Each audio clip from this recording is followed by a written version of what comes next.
కొంతమంది సంపూర్ణమైన సమాచారం లేకపోవడం వల్ల అసంపూర్తి సమాచారంతో అర్ధ సత్యాలను ప్రచారం చేయడం వల్ల ఒక రకమైన ఆందోళన చాలా మంది మనసుల్లో ఉంది.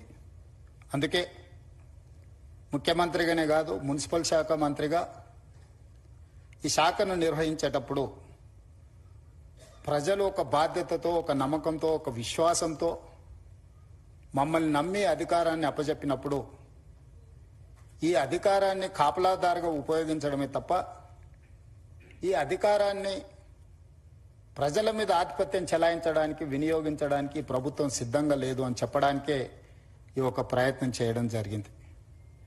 ఈ ప్రయత్నంలో పర్యావరణాన్ని ఏ విధంగా పరిరక్షించుకోవాలా, చరిత్రను ఒకసారి గమనించినప్పుడు చరిత్రలో నాగరికత ఏ ప్రాంతంలో అభివృద్ధి చెందినా నదీ పరివాహక ప్రాంతంలోనే నాగరికత విలసిల్లింది. ఆర్థిక వ్యవస్థ అభివృద్ధి చేయడానికి అది సముద్రపు ప్రాంతం కావచ్చు, నదులు కావచ్చు, నీటి ప్రవాహంతో కూడుకున్న ప్రాంతాలు కావచ్చు, ఈ ప్రాంతాలే అత్యధికంగా అభివృద్ధి చెందడానికి ఈరోజు మన అందరం చూస్తూ ఉన్నాం. I visited Thames river, I visited Hudson river in New York, I visited Thames river in London, I visited Seoul, I visited Singapore, I visited Dubai, I visited many places including Ahmedabad, Sabarmati river front. Have seen many places. Have understood what is required, what is our future plan. వీటన్నిటిని దృష్టిలో పెట్టుకొని మన రాష్ట్రము, మన దేశంలోనే కాకుండా ఇతర దేశాలలో అభివృద్ధి చెందిన దేశాలు, ఆర్థికంగా నిలబడ్డ దేశాలన్నిటిని కూడా గమనించి ఇతర రాష్ట్రాలు, ఇతర దేశాలు అభివృద్ధి పదం వైపు వేగంగా ప్రయాణం చేస్తుంటే ఇంకా మనం అభివృద్ధి నిరోధకులుగా మారి ఒక బృహత్ కార్యాచరణను తీసుకొని ముందు వెళ్లకుండా ఉంటే భవిష్యత్ తరాలు మనల్ని క్షమించవని ఆలోచన చేసి ఒక ప్రయత్నం చేద్దాము. ఈ మూసీ రివర్ డెవలప్మెంట్ ప్రోగ్రామ్ని మనం తీసుకోవాలని, ఈ ప్రోగ్రామ్ని ఒక బాధ్యతాయుతంగా నిర్వహించాలనే ప్రయత్నం చేస్తానే ఉన్నాం.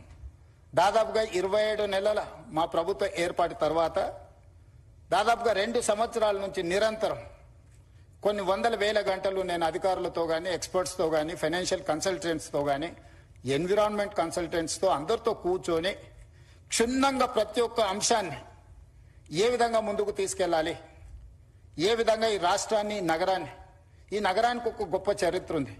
కులీ కుతుబ్ షాయిలు, నిజాం సర్కారులో హైదరాబాద్ నగరాన్ని నిర్మిస్తే, నిజాం అండ్ బ్రిటిషర్ సికింద్రాబాద్ నగరాన్ని నిర్మిస్తే, గత పాలకులు చంద్రబాబు నాయుడు గారు, రాజశేఖర రెడ్డి గారి హయాంలో సైబరాబాద్ నగరాన్ని నిర్మిస్తే ఈ రోజు outer ring road inside core urban region దాదాపుగా 2100 స్క్వేర్ కిలోమీటర్స్, 1,34,00,000 జనాభా ఈరోజు నివసిస్తున్నారు.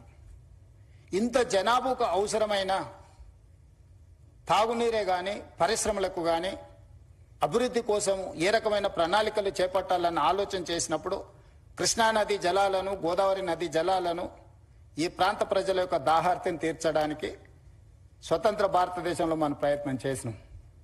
కానీ ఒక గొప్ప విషయం ఈరోజు గమనించాల్సిన అవసరం ఉంది.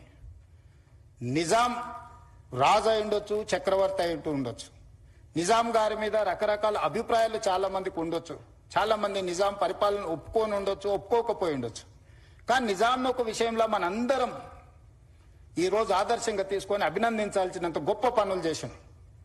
1908లో ఉప్పెన వచ్చి ఈ నగరాన్ని కమ్మేసినప్పుడు 10 నుంచి 15,000 మంది ప్రాణాలు పోయినప్పుడు ఈసా నది, మూసా నది ఈ నగరంని కప్పేసి ఉప్పెనగా మారి వేలాది మంది ప్రాణాలను బలిగొన్నప్పుడు నిజాం ప్రభువులు చెల్లించిపోయి ఈ నగరంలో ప్రజలకు ఈ ప్రమాదం ఉండకూడదు, ఏమి చెయ్యాలని ఆలోచన చేసి 1908 వచ్చిన ఫ్లడ్స్ లో ప్రపంచంలోనే ఎక్స్పర్ట్స్ కోసం టెండర్ పిలిచి మోక్షగుండం విశ్వేశ్వరయ్యను ఒక గొప్ప ఇంజనీర్ని ఈ వరదల్ని నియంత్రించడానికి, ఈ ఉపద్రవం నుంచి తన నగరాన్ని, తన ప్రజల్ని కాపాడుకోవడానికి ప్రణాళిక సిద్ధం చేసి ఆనాడు వారిచ్చిన ఆదేశాల మేరకు మోక్షంగుండ విశ్వేశ్వరయ్య ఇచ్చిన డిజైన్స్, అనంతగిరి కొండల్లో నుంచి వచ్చే మూసా నది, పరిగి ప్రాంతం నుంచి వచ్చే ఈసా నది, ఈ రెండింటి యొక్క వరదల్ని నియంత్రించడానికి, నియంత్రించిన నీళ్లను ప్రజలకు ఉపయోగించడానికి ఒక పక్కన హిమాయత్ సాగర్, ఇంకొక పక్కన ఉస్మాన్ సాగర్ ని నిర్మించి 1921 104 సంవత్సరాల క్రితం నిర్మించిన ఉస్మాన్ సాగర్, హిమాయత్ సాగర్ ఈ రోజుకి హైదరాబాద్ ప్రజల యొక్క దాహార్తిని తీరుస్తున్నాయి. 100 సంవత్సరాలు పూర్తయిన చెక్కు చెదరకుండా కట్టడాలు వరదల్ని నియంత్రించడమే కాకుండా హైదరాబాద్ నగర ప్రజల్ని కాపాడడమే కాకుండా ఈ నగరానికి వ్యాపారం కోసము, విద్య కోసము, ఉపాధి కోసం వచ్చే కోట్లాది మంది దాహార్తిని తీర్చే ప్రాజెక్టులుగా ఈరోజు ఒక గొప్ప మన్నన పొందిన ప్రాజెక్టులు నిజాం ప్రభు నిర్మించింది. 110 సంవత్సరాల క్రితము నిజాం సర్కారే ఇంత గొప్ప విజన్ తోటి నదీ పరివాహక ప్రాంతాన్ని కేవలం సాగునీటి, తాగునీరు కోసం ఉపయోగించలే. Historical heritage structures Taramati Baradari నుంచి మొదలు పెడితే Charminar, Salar Jung museum, high court, city college, you name it anything, Quli Qutub Shahi tombs నుంచి మొదలు పెడితే ఒక గొప్ప సంస్కృతిని, వారసత్వ సంపదను, Osmania hospital, Osmania university, city hall, town hall, today it is council, member of legislative council 16th నుంచి అక్కడ నడపబోతున్నాం. స్వతంత్రం వచ్చిన తర్వాత మనం ఏర్పాటు చేసుకున్న మొట్టమొదటి శాసనసభ సమావేశాలు ఆ టౌన్ హాల్లోనే ఆ రోజు మనకు అవకాశం వచ్చింది.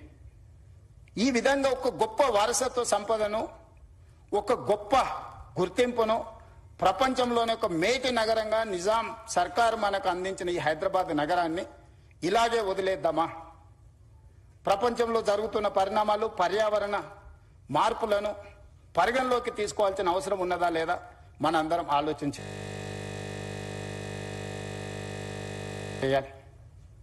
ఈరోజు నేను ఎవరిని విమర్శించదలుచు,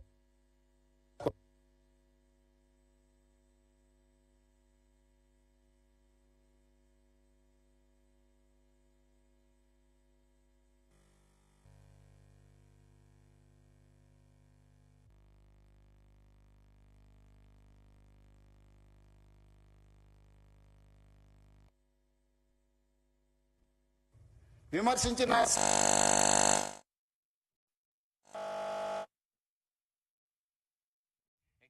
this is the Gaureli place.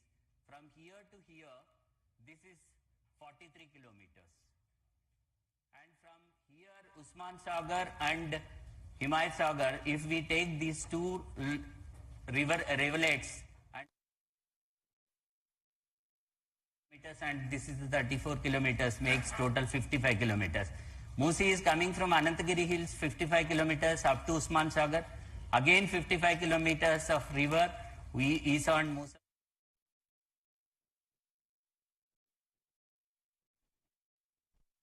Just like that. We have called global tenders. We have seen everything. We have seen their completion projects. ఇట్లాంటివన్నిటిని పరిగణలోకి తీసుకొని ఒక మంచి ఉద్దేశంతో ఈ నగరాన్ని రక్షించుకోవాలి. ఈ రోజు 1,34,00,000 జనాభా ఉంది. 2050కి నెక్స్ట్ 25 years లో, 24 years లో 2,80,00,000 జనాభాకి మనం చేరుకోబోతున్నాము. ఈ ప్రజలకు అందరికీ కూడా జవాబు ఇవ్వాల్సిన బాధ్యత, ఈ ప్రజలకు మౌలిక వసతులను ఏర్పాటు చేయాల్సిన బాధ్యత మా ప్రభుత్వం మీద ఉన్నది, ప్రజలు ఎన్నుకున్న ప్రభుత్వం మీద ఉన్నది. ఆనాడు చంద్రబాబు నాయుడు గారు, రాజశేఖర రెడ్డి గారు ఔటర్ రింగ్ రోడ్డు, అంతర్జాతీయ ఎయిర్పోర్టు, హైటెక్ సిటీ, అంతర్జాతీయ స్థాయికి సంబంధించిన Microsoft, Infosys or any other Google లాంటి సంస్థల్ని ఈ నగరానికి తేకపోయి ఉంటే ఈ రోజు మన ఆర్థిక వ్యవస్థ బాగుపడి ఉండేదా? ఈ రోజు ప్రపంచంలో మనకు గుర్తింపు వచ్చి ఉండేదా? 94 to 2004 TDP, 2004 to 2014 Congress, 2014 to 2024 TRS. But all we have made all policies from 94 to 2014. All these 25 years we have planned like anything.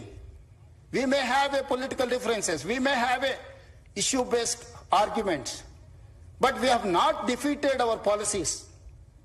There is no policy paralysis in our government. Today also I'm continuing all those policies from 94 to 2024. All these 30 years, whatever the then governments have taken certain policies, the best policies, the best practice is I'm continuing. The other issues, wherever I'm getting some problem, wherever I'm getting some feedback, I'm improving my policies. I've changed my working style. You know, I'm an aggressive speaker in political platform. People have seen only one face. Today I wanted to show my other face. Today I got a responsible position. I have to deliver. I cannot sit just like that. ఇంత పెద్ద బాధ్యత ఇచ్చినప్పుడు ఏమి చేయకుండా కూర్చొని 16-17 మంది ముఖ్యమంత్రులు ఉమ్మడి రాష్ట్రంలో తెలంగాణ రాష్ట్రంలో వస్తే కొద్ది మందే గుర్తున్నారు. ఎందుకు? వాళ్ళు చరిత్రకు అవసరమైన భవిష్యత్ తరాలకు అవసరమైన ప్రణాళికలు రచించి సరైన నిర్ణయాలు తీసుకోవడం వల్ల ఈరోజు చరిత్ర వాళ్ళని గుర్తుపెట్టుకున్నది. నిజాం పోయినా, నిజాం వారసులు లేకపోయినా ఈరోజు అభివృద్ధి అనే ప్రణాళికల మీద చర్చ చేసినప్పుడు నిజాం గురించి మనం ఎందుకు చర్చించుకుంటున్నాం? రాచరికంలో ఉన్న ఒక రాజు గురించి ఈరోజు మనం అతన్ని చర్చించకుండా మనకు చరిత్రనే లేదు. అతను నిర్మించిన వారసత్వ సంపదను వినియోగించకుండా మన అభివృద్ధి ప్రణాళికలే లేవు. Charminar, it is not symbol of Charminar, just tourism spot. He has designed everything around Charminar. You go and see special economic. He has created special economic zone. మీకు అక్కడ పర్ల్స్ మన దగ్గర ఉత్పత్తి వరల్డ్స్ బెస్ట్ పర్ల్స్ మీకు చార్మినార్ దగ్గర దొరుకుతాయి. World's best bangles Charminar దొరుకుతాయి. మీకు పత్తర్ గట్టి, కబూతర్ ఖానా, Mozamjahi market, you see everything. ప్రపంచంలో దొరికే ప్రతి వస్తువును గుల్జార్ హౌస్ నుంచి మొదలు పెడితే చార్మినార్ చుట్టూతా ఒక స్పెషల్ ఎకనామిక్ జోన్ నిజాం సర్కార్ క్రియేట్ చేసింది. కాబట్టి ప్రపంచంలో ఏ పర్యాటకులకు వచ్చినా ఆడపిల్లలకు కాజు